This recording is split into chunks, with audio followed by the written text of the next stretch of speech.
Blog Talk Radio.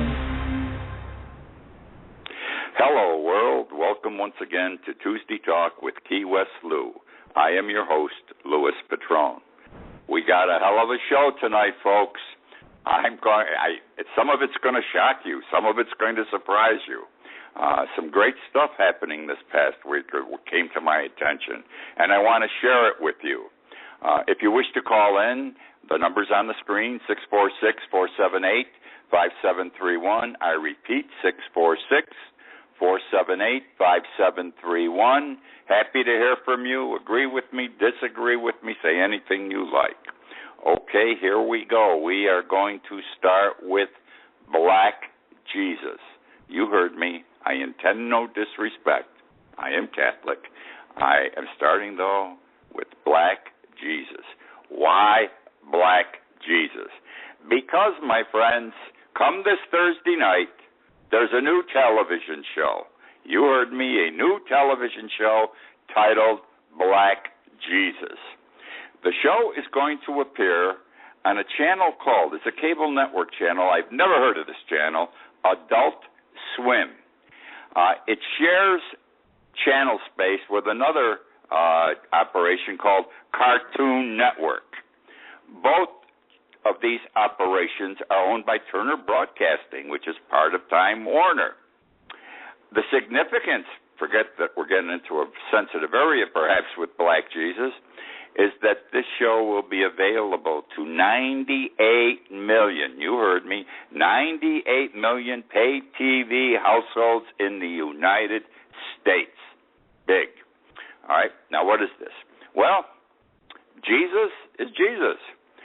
He walks around wearing robes. The time of the show is today. It takes place in a city called Compton, California. I repeat, Compton, California. Jesus is black. Ain't no question about it. I've seen some prelims of the show. He's black. He has, what does he have? Well, he has a following. You know, Christ had the apostles. He's got a small group who are black also, or tan. Not necessarily total black, some of them. And they follow him around and support him and do whatever he wants them to do. I don't know if they take him seriously, but they follow him. He speaks to the people. He is caring. He speaks tough. He talks the talk of the street. The word, you know, that nice word, bad word, begins with F, ends with K, is part of the language of the show, part of Jesus' language. Jesus, back more than 2,000 years ago, he spoke the talk of the people, the street talk, and so does this Jesus. There are many comparisons here. Now, this is supposed to be a comedy. It's supposed to be funny. On the other hand, some people who are aware of the show and or have seen some pieces or parts of it are uptight. They feel the show mocks Jesus Christ. The show producers say, no, it does not mock. Rather, it's out there to expose hypocrisy when it comes to religion. I don't know. I have to wait to see several shows. I'm sure you do also. Some of the people who have seen it, the Christian groups, say it is twisted, insulting, disgusting, blasphemous. On the other hand, there are people who've seen it who like it. And they say, they come up with this one word, awesome. The show is awesome. Now, I don't know if Jesus was black or white. I'm white. I grew up in a church that has pictures of Jesus that are white, statues of Jesus that are white. I never saw a statue or a picture of Jesus black. On the other hand, we have to remember, Jesus comes from Jerusalem, Galilee. This is the Middle East. People in the Middle East aren't necessarily white. Some are black. Many are tan. A famous historian, I read this somewhere recently, I can't recall his name though, said he believed that the face of Jesus was dark brown, suntanned, dark brown, sinewy in appearance. Now, I don't know if he was black, I don't know if he was white, I don't know if he was Asian, I don't know what he was, but I know this show is going to cause, I'm laughing as I say it, it's going to cause some controversy. Jesus' followers in the show don't really believe he's Jesus, by the way. One of them said, and I quote, "He ain't Jesus Christ. He's just some crazy dude who thinks he's Jesus." Whatever, it's going to be interesting. I can't watch it. I tried to figure out how I can get the show on my Comcast channel. I can't. Those of you who do watch it, I hope you'll write and tell me what you think about it. I know come Friday morning there's going to be a lot of stuff in the media about the show. Black Jesus. Okay, we're going to move on now. We have these children who came across the border. 50-some-odd thousand from Mexico and the United States, came from El Salvador, Honduras, wherever. And they're in the United States. The number's now up over 70,000, I understand. And we should take care of these kids, I think, and we're not taking care of them. Politics got in the way. The Republicans got in the way of doing the right thing. I've got to say this, the House Republicans, and they should be ashamed. You may not agree with me, but that's how I feel. The president said he needed $3.7 million to take care of these kids. They came up with $680 million. No, the president needs $3.7 billion. The House of Representatives, who are in charge of money and do the budget stuff, came up with 600 and some odd thousand, or 800 million rather. I'm sorry, somewhere around there, under $1 billion. So nothing's done, nothing's resolved.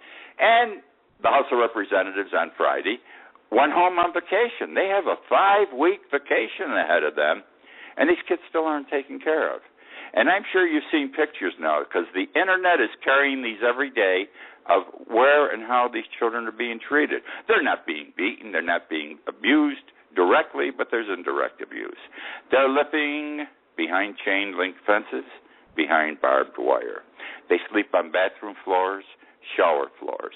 Some now have blankets. They sleep on top of each other, by the way. Some now have blankets. Some still don't. They're covered in huge sheets of aluminum foil, because the aluminum foil retains the body heat to keep them warm. They are not getting proper medical attention. They are permitted outside of the buildings where they're kept for 30 minutes a day. Would you believe only 30 minutes a day? We're not doing our job. Now, here's what bothers me about this, is that we should worry about them. This is the United States of America. We take care of people. This is not the American way, at least not from my perspective. This is not how we treat people, and we're not handling these kids the proper way. I've said this before. I think I said it on the show last week. I've written about it in my blog. And I believe this.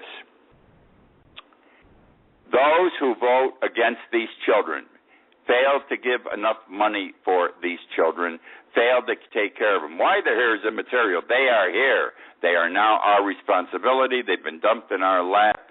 Suppose it was their children or their grandchildren. You know, there's a golden rule out there. Do unto others as you would have them do unto you. And these fellows, and these people, rather, in Congress, they're not following that golden rule. And the people in Marietta, California, who stopped the buses from bringing people in, they're not following the golden rule. What's happened to us? This is not the way this country used to be. This is not the way this country should be. This is bad, and this is what's happening to us. Which means, now, I want to go to another point on this. They aren't the only children we got to worry about. We still have to worry about those children who are living in poverty, our own children who are living in poverty in the United States today. 1/4 of all children in the United States live in poverty. That means 1 in 4 children live in a family below the federal poverty line. I did a show on this, I think, on television last year, that I forget how many million children, 17 million or something, I don't remember the actual number, get up every morning to go to church, to go to school rather. They live in an abandoned car with their mother. They live in an abandoned car. They get up in the morning, kiss mom goodbye, and go to school from their home, the abandoned car. They don't have breakfast generally. and they get their breakfast at school because we have these breakfast programs. And this is another thing the Republicans tried to get rid of last year and did for a while. These breakfast programs. We've got to remember about those kids in this country who are starving too, or in trouble and need help. They need assistance because the House Republicans forgot them too, okay? And we can handle both of these problems. I hear on television, just as you do now, the recession's over, we made it. The market is high, 17,000. Big business is doing well. I don't know. It's the big guys are doing well. The banks are doing well. The corporate CEOs are doing well. But it's still, the disparity in income. You hear it on TV all the time. It's going to be a presidential campaign issue in the next presidential election. It's the 1%, 99%. The 1%'s doing terrific. What about the other 99%? Because that 25% of children who live in this country and are living poorly are part of that 99%. So when they tell us, we beat the recession, unemployment's only at 6.2%, we throw a couple of 200,000 people every month into jobs now. Yeah, where? Jobs at McDonald's that pay like that kind of money? No more $30, $35 an hour jobs. So it's all gone. It really isn't true. All I'm saying, we've got to take care of the kids that came over the border, which are a drop in the bucket compared to the children we're already not taking care of in this country. We have a double burden and a double responsibility. Okay? Which now brings me to jails. The United States is obsessed with prisons. We love prisons. Let me give you some data, some specifics to show you how obsessed we are and overly enamored with prisons, and how we think that prisons are going to solve our problems. We put everybody in jail, and they'll learn they'll never do it again. In the meantime, we keep them off the streets.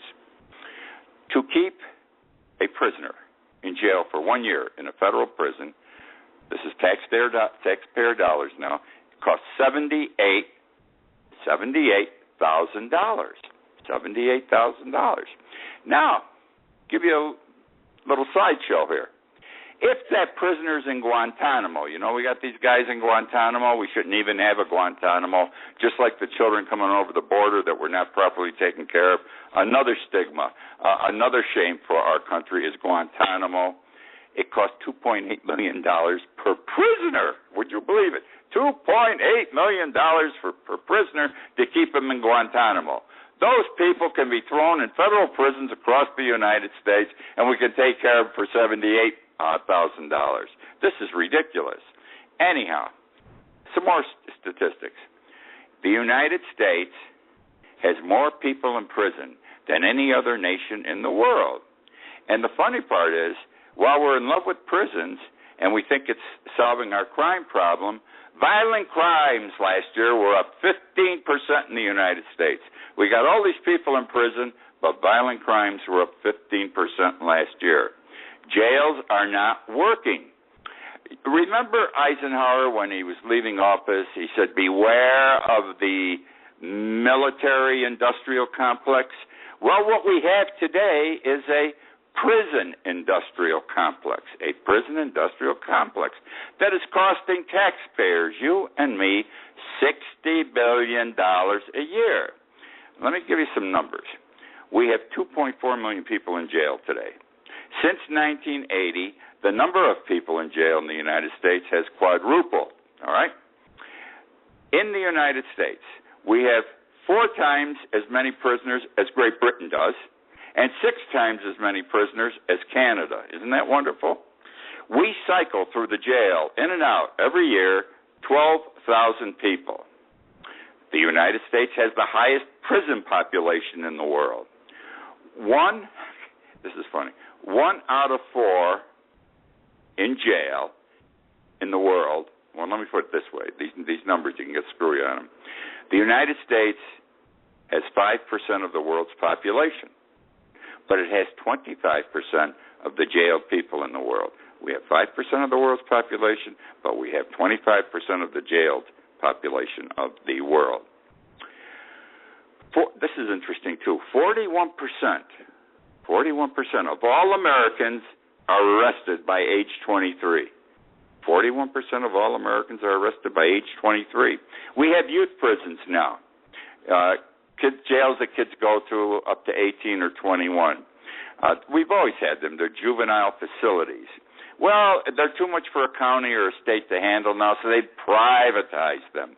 They turn over the operation of these jails to private companies. And I think this is a terrible mistake. I always have said it. And the reason, here are some examples why I'm against it.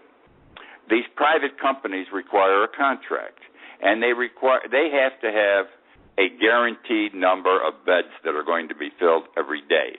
And that number is generally 90%.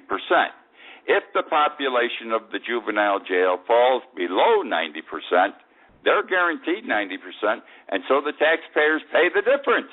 Okay? They get the money, and they don't do anything for it. The other thing is crime. Crime, greed comes into play. About 3 years ago, 2 judges, family court judges in the state of Pennsylvania, where in their county they had established a private jail. It was privatized, the jail for kids. Started sending a lot of kids to jail. He was sending them for 2 days, 4 days. A girl with straight A's who talked back to a teacher was sent to jail for 4 days. It traumatized the hell out of her. And the authorities got suspicious. They checked into it. And these are judges, were getting kickbacks, okay? Both of them are doing long-term now in prison, okay? Both of them. And they deserve to be in prison. What we've got to do, and what Lewis suggests, is that you can't send everybody to jail for everything. There are stupid crimes, carrying an ounce of pot in your pocket, snorting crack. Not healthy, but you do it. But you're not selling the stuff. Things like that. Petty crimes, breaking into a store at night to steal. Nobody's in the store. You don't even carry a gun. Where we have small crimes, we should not send them to jail. We've got to chastise them somehow, make them do, public service, whatever. But we can't keep sending people to jail for stupid, petty crimes. Jail should be for the guy who robs the bank or kills somebody, for a big deal. One of the reasons our jails are full is that back in the 1960s, what I'm going to explain briefly now started, Governor Rockefeller of New York was the first. Drugs were a problem. We were aware of it then. They weren't as bad as they are now, but they were terrible back then, okay, because they were new. And he says, I'm going to take care of the drug problem. Anyone caught dealing in drugs in any way, even smoking a joint, is going to jail. They're going to jail. Just smoking a joint put you in jail with mandatory sentences. He sat down in writing and had the legislature pass the law, which said you do this, you get 5 years. You do this, you get 10 years. You do this, you get 20 years. And his feeling was that this was going to stop people, put the fear of God in them from dealing with or using drugs. Well, it did not work. An interesting situation. We have a problem. We got people in jail for years now for petty drug crimes that they shouldn't be in there. These people are costing you, what, $68,000 a year to keep in jail. You hear me? Taxpayer dollars. There is a federal judge in Brooklyn, John Gleason. He's been on the bench a long time. He sentenced a man 20 years ago to 53 years in jail. What the guy did was, his name was Franco Holloway. He had 3 carjackings. He did it, though, with a gun. He was armed. And he also had a shop where he chopped up stolen cars. 53 years? If you murder somebody in most states, they give you 25 to life, and you're out in 25. Generally 18 years. This guy got a mandatory, because the federal law, our boys in Congress, they know what they're doing. We're going to send them to jail. The judge has no discretion. We're going to say how long they got to serve. This guy gets 53 years. Well, the judge thought this was wrong, and he felt bad about it. And he got together with the United States attorney, and he decided it was wrong, too. Now, this man's already served 20 years. Today, He is before, and I don't know what happened, but he was coming before the judge again, and the judge was going to release him based on time served, 20 years, because the judge has publicly announced this was wrong, this mandatory sentencing was wrong. I know it's against the rules, but I'm not going to keep this guy in jail another day for the crimes he did. 20 years is already too long. And the prosecutor, the U.S. attorney, agrees with him. I'm going to share with you now something you are absolutely not going to believe, but it's true. It's wild what I'm going to share with you. It shocks me. It shocks my conscience. It shocks my mind. And it's going to shock you in every respect also. Let me say, first of all, I've mentioned the name Michael Snyder many times on this show and my writings and so forth. This guy's a terrific investigative reporter. He comes up with beauties every now and then, and he's generally the first one to expose something. He writes for an outfit called Blacklisted News. I mean, they come from left field. But his stuff is always right. He's always right on. And he's in this now, and with what I'm going to share with you. We have, in the United States, and I didn't know this, an Office of Population Affairs, like the old OPA, Office of Population Affairs. It is a department of the Department of Health and Human Services. The purpose, as a practical matter, is population control, family planning, reproductive health care services, research. Specifically, the purpose is to control or reduce the size of population. Control or reduce the size of population. This department, Office of Population Affairs, was created by Congress in 1970. Okay? They are, now here's where we go, they are pro-abortion and pro-sterilization. They think abortion's a good thing. If you got too many people, you see, we're going to come to a point, they believe, at some point, where we're going to have too many people living in the United States and all over the world, and we can't feed them all. So what do? We can't have so many babies. That's what they're saying. And as China has one baby rule. They say they're going to 2, but they haven't yet. You have more than one kid, it's mandatory abortion in China. Mandatory abortion. Well, they talk. This department says we should have mandatory abortion. We should have male sterilization, female sterilization. We should use contraceptive devices more. Here we are for years now, and more recently we're talking about contraception problems in court. Abortion's been an issue, it seems, forever, and yet here is a department of the United States government that is pro-abortion and pro-sterilization because they want to stem population growth. They have, as part of this Office of don't you find this disgusting? This Office of Population Affairs, a family planning clinic. And the purpose of the family planning clinic is to get rid of, and I quote, unintended pregnancies. Unintended pregnancies. Women, girls who get pregnant, you have an abortion. We're against abortion, I thought. Abortion's proper, but we don't provide funds for it, yet we got a government agency saying this is the way things should be done. Again, the goal is to make sure we don't increase the population of this country. Now, there is female discrimination involved in this thing. You're going to love this. These people believe that we should limit the size of a family to 1 or 2 children. And then you got to make sure that people, because we're going to have sex, make sure somebody doesn't get pregnant again. And the way to do it, when you got the woman on the table after she delivers her first or second child, whatever the law says she can have, then you sterilize her. You do whatever you have to do to her medically to make sure she can't get pregnant. This is more expensive than a man having a vasectomy, but this office, this is all on the internet, by the way. If you want to look up Office of Population Affairs, tons of stuff on this. The office says, men don't like to have surgery with their privates. They really disapprove of vasectomies, and even though it's cheaper than a female sterilization, women don't seem to be bothered, so we'll put the burden on the woman to make sure there aren't any more kids. Now, if that isn't female discrimination, I don't know what is. Let's go a little further. Let's talk about who our presidents listen to on this stuff. President Obama has a science advisor, big guy in the field, not just this field, a big scientist worldwide, John Holdren. Close to Obama. Obama thinks of him highly, okay? Well, Holdren, he advocates limiting population worldwide, okay, by areas. We'll divide the United States like into 4 quarters, I'm saying. Worldwide, we'll divide land like that, and in each area you can only have so many people. He calls it compulsory population control laws.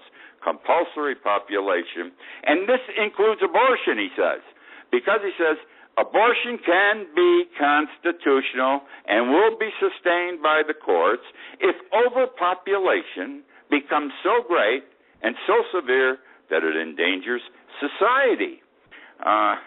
Now, they also believe people who overproduce, have more than 1 or 2 children, should be required by law to exercise reproductive responsibility. And I told you about the surgery thing where the women have to do it, not the men. And another way that they talk about doing it is and this is the woman again, I don't believe this, at the time of puberty, a sterilization capsule is implanted under the skin of the girl at the age of puberty, which cannot be removed without official permission. These great men in Washington again, cannot be removed without official permission, and the purpose is to limit the number of births. Bush had a scientist too. His name was John Ehrlich. You've heard of John Ehrlich. He said we must pay more attention to only permitting births sufficient to be sustained by the earth we live on. And I quote, listen to what he said. You're going to love this. Nobody, in my view, has the right to have 12 children or even 3 unless the second pregnancy is twins. Nobody, in my view, has the right to have 12 children or even 3 unless the second pregnancy is twins. Well, these are both highly recognized and respected men in the scientific community. What are you going to do? Now let's talk about money. There's a budget. This department's in business since 1970. Since 2011, the budget has been for the Department of Population Affairs $280 million to $298 million a year. That's a lot of money. Now, listen to what Lewis is saying. That money is appropriated by the House. The House is in charge of the dollars, the budget. They go through the budget. This Office of Population Affairs is in the budget for that $280, $300 million every year. It's going for pro-abortion, pro-sterilization, all the things I've talked about. Don't these idiots know what is in the laws they are passing, that budget? They fight issues that they shouldn't fight. They fight windmills, these guys. If they're against abortion, they're against contraception, this department shouldn't even exist. And yet we sustain it with $280 to $300 million a year, Congress's fault. I tried to determine how all this interacts with Obamacare. I couldn't. I don't understand all this stuff. And but that's in play too, but Obamacare doesn't seem to stop this group from doing what they're doing. Okay, that's the show for the week. Limited issues this week, if you noticed. I hope you enjoyed it. I thought the Black Jesus thing was terrific. I also thought double set of children were taken care of and we're failing in our responsibility. But the best is the Office of Population Affairs, a United States department that's pro-abortion, pro-sterilization. We should be ashamed in this country. I wrote a book, I tell you every week. Buy my book, read it. If you like the show, you'll like my book. If you don't like the show, you won't like the book. It's The World Upside Down. It's available on Amazon.com and BarnesandNoble.com. The World Upside Down by Louis Patrone. I guarantee you will find it interesting if you find this show interesting. I'm glad that you joined me again this week. I look forward to speaking with you next week. In the meantime, have a good time.